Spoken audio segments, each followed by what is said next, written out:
Iran America ଭିତରେ ଶାନ୍ତି ଚୁକ୍ତି ସ୍ୱାକ୍ଷରିତ ହୋଇଛି। ହେଲେ ଏହାପରେ ସବୁଠାରୁ ବଡ଼ ପ୍ରଶ୍ନ, ଯେଉଁ ଯୁଦ୍ଧ ଚାଲିଥିଲା ଇରାନ ଆମେରିକା ଓ ଇସ୍ରାଏଲ ଭିତରେ, ଏ ଯୁଦ୍ଧର ପରିଣତି କ'ଣ ହେଲା? କିଏ ଜିତିଲା, କିଏ ହାରିଲା? ଆଉ ଏହି ଶାନ୍ତି ଚୁକ୍ତିକୁ ଦେଖିଲେ ମନେ ହେଉଛି ହାରିକି ବି ଜିତିଗଲା ଇରାନ, ଆଉ ବାଜିଗର ପାଲଟିଗଲା, ଆଉ ଆମେରିକା ବିଜୟ ମୁହଁରୁ ଫେରି ଆସିଲା। କାହିଁକି ଆମେ ଏଭଳି କହୁଛୁ, ଏ ରିପୋର୍ଟରେ ମୁଁ ଅତି ସରଳ ଭାବରେ ଆପଣଙ୍କୁ ତାହା ବୁଝାଇବି। ନମସ୍କାର, ନ୍ୟୁଜ୍ ରୁମ୍କୁ ସ୍ୱାଗତ କରୁଛି, ମୁଁ ଅଭିନ୍ନ ଆଶୁତୋଷ।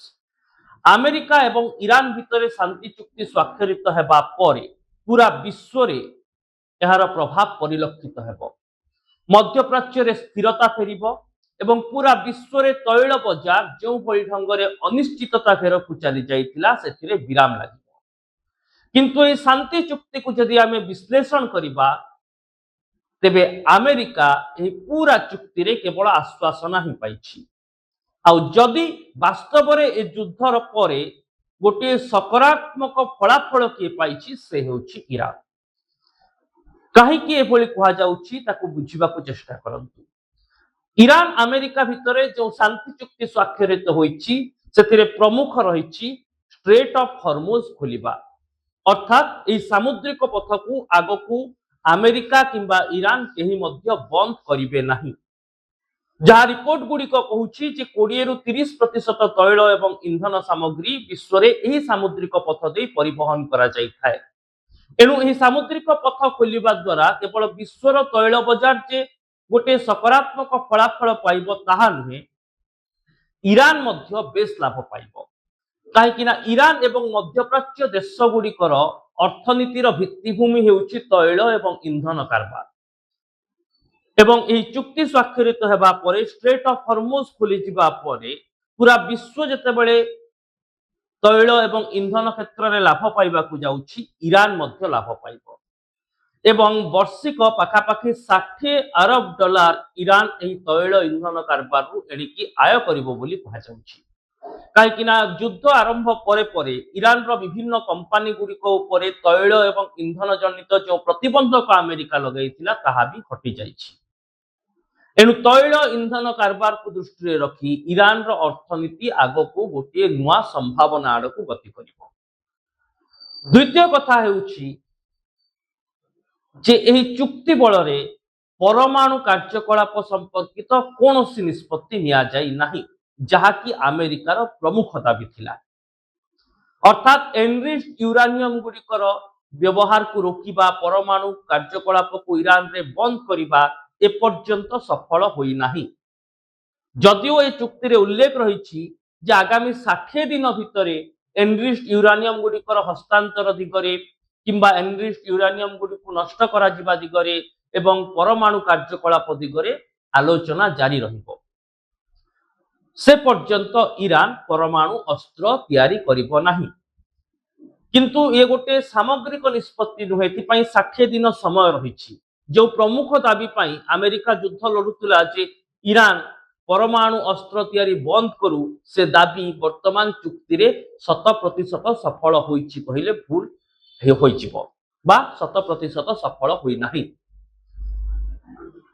ଏଣୁ ଏ ଦିଗରେ ମଧ୍ୟ ଆମେରିକା ବିଶେଷ କିଛି ଲାଭ ପାଉନାହିଁ। ତୃତୀୟ ଦିଗ ଥିଲା ଯେ ଯେଉଁ ଯୁଦ୍ଧଜନିତ କ୍ଷୟକ୍ଷତି ହୋଇଛି, ସେହି କ୍ଷୟକ୍ଷତିର ଭରଣା ଇରାନ ପାଇବ। ଯଦିଓ ଏ ଚୁକ୍ତି ଅନୁସାରେ ଆମେରିକା ଇରାନକୁ କୌଣସି ନଗଦ ଟଙ୍କା ଦେବ ନାହିଁ, କିନ୍ତୁ $300 ଗୋଟିଏ ପ୍ୟାକେଜ ଅଫର କରାଯାଇଛି ଇରାନକୁ। ଆଉ ଇରାନ ଯଦି ପରମାଣୁ କାର୍ଯ୍ୟକଳାପକୁ ବନ୍ଦ ରଖେ, ତେବେ ଏ ଟଙ୍କା ଇରାନକୁ ରିଲିଜ କରାଯିବ। ଅର୍ଥାତ୍ ଏ ଦିଗରେ ମଧ୍ୟ କୌଣସି ସ୍ପଷ୍ଟ ଚିତ୍ର ଆସିନାହିଁ ଯେ ଇରାନ ବର୍ତ୍ତମାନ ଏହି $300 ପାଇବାକୁ ଯାଉଛି। କିନ୍ତୁ ଇରାନର ଲାଭ କ'ଣ ହୋଇଛି ଯେ ଇରାନର ବିଭିନ୍ନ ବୈଦେଶିକ ମୁଦ୍ରା ଯାହା ବିଭିନ୍ନ ଦେଶରେ ରହିଥିଲା, ପ୍ରାୟ $100 ବୋଲି ଯାହାକୁ କୁହାଯାଉଛି, ସେସବୁ ଟଙ୍କା ବର୍ତ୍ତମାନ ଇରାନ ପାଖକୁ ଫେରିବ। ଏଥିପାଇଁ ଆମେରିକା ଆଉ କଣ୍ଟା ସାଜିବ ନାହିଁ। ଏ କ୍ଷେତ୍ରରେ ମଧ୍ୟ ଇରାନ ହିଁ ଲାଭ ପାଉଛି। ଏବଂ ସବୁଠାରୁ ଗୁରୁତ୍ୱପୂର୍ଣ୍ଣ କଥା ହେଉଛି ଇରାନର ସତ୍ତା ଏବଂ କ୍ଷମତା। मध्यप्राच्यर विभिन्न देश रे अमेरिकार सैन्य शिविर रही किंतु ईरान रे रही नथिला। युद्ध पूर्व अमेरिका लगातार भाव में ईरान रो क्षमता परिवर्तन चाहूला। अयतुल्ला खेमनेई को शासन रु हटेबा पई उद्यम करुला। सेथिरे मध्य अमेरिका सफलता पाइला नाही। अयतुल्ला खेमनेई को पुओ मुस्तफा खेमनेई ही ईरान रो शासन मुख्य रहिले एवं से ही आगकू देश को शासन करिवे। ता सहित मुस्तफा खेमनेई को शासन अपरिवर्तित रहिबा सहित आहुरी गुरुत्वपूर्ण कथा हेउछि जे ईरान मध्यप्राच्य रे एभली एक देश भाव में उभा है जे सुपर पावर को मध्य परास्त करि पारे बा सुपर पावर सामने सरेंडर करिबो नाही एभली एक आभिमुख्य प्रतिपोषण करि पारिला। अर्थात एही युद्ध रे केही जीति नाहांती केही हारि नाहांती। ना अमेरिका ईरान को कहि परिबो जे ईरान पराजित ना ईरान अमेरिका को कहि परिबो जे अमेरिका हारि गला। किंतु सुपर पावर जो भली ढंग रे केवल आश्वासना भितर सीमित रही गला ताहा ही युद्ध रे अमेरिकार कूटनैतिक हार। कहीं ना ए पूरा शांति चुक्ति भितर परमाणु कार्यकलाप वर्तमान ईरान रो अटकी नाही। एने आलोचना हबो भविष्यत कहिबो जे परमाणु अस्त्र तैयारी होई परिबो ईरान रे ना नाही। किंतु अमेरिकार युद्ध सामग्री जो भली ढंग रे खर्च हला अमेरिकार जो अर्थनीति युद्ध कार्य रे विनियोग हला ताहा अमेरिकार वैदेशिक मुद्रा उपरे अमेरिकार आभ्यंतरीण मुद्रा उपरे गोटे चाप सृष्टि कला। ईरान उपरे भी समान चाप सृष्टि होईछि। किंतु युद्ध जेतेबेले शेष होईछि एवं शांति चुक्ति द्वारा जेतेबेले उभयंक भितरे गोटे गठबंधन रखिबे बा उभय देश प्रति गोटे सम्मान रखिबे आक्रमण करिवे नाही एभली गोटे वातावरण तैयारी होईछि सेतेबेले हार जीतर हिसाब हेबा स्वाभाविक। अमेरिका आरंभ ईरान रो सर्वोच्च नेता आरंभ करी बड़ बड़ नेता प्राय 50 जन को निपात करदेला। किंतु युद्ध शेष ईरान रे जो खामनेई शासन चलीथिला से खामनेई शासन बलवत्तर रहिला। हुए तो ईरान निजर से टॉप कमांडर अयतुल्ला खेमनेई को फेरी पाइब नाही।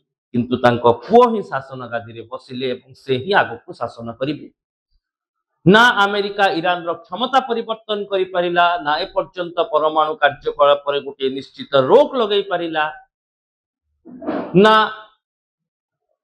शांति चुक्ति परे मध्यप्राच्यर तैल कारबार उपरे निजर हाकिमती जाहिर करि परिला।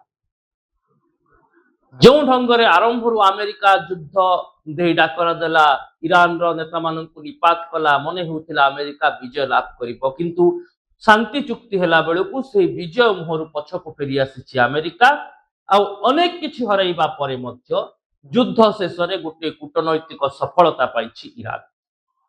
ईरान रो तैल कारबार स्वाभाविक हेबो। ईरान पई वैदेशिक मुद्रा जहा रहितिला बा ईरान रो मुद्रा विभिन्न देश रे जहा अटकी रहितिला से सब ईरान को फेरिबो। यह सहित खामनेई शासन बलवत्तर रहिबो।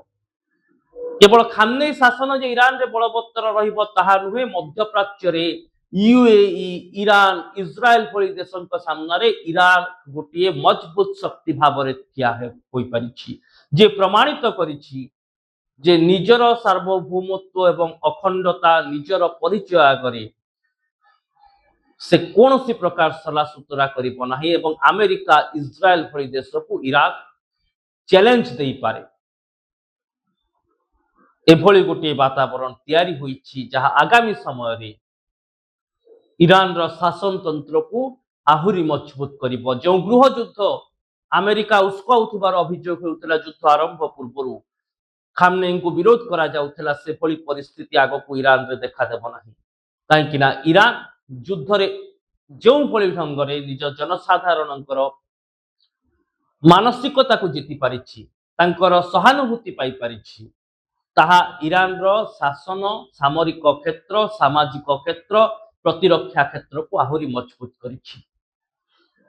एणु एही शांति चुक्ति रे प्रकृत रे जदि किए बेसी पराजित होईछि कूटनैतिक दृष्टि तार उत्तर हैला अमेरिका आउ ईरान आज साजी जाइछि बाजीकर। आपण को मत कौन दर्शक बंधु निश्चित भाव में कमेंट बॉक्स रे लिखिबे। आम चैनल को सब्सक्राइब करिवे वीडियो को लाइक और शेयर करिवे। रहुछि नमस्कार।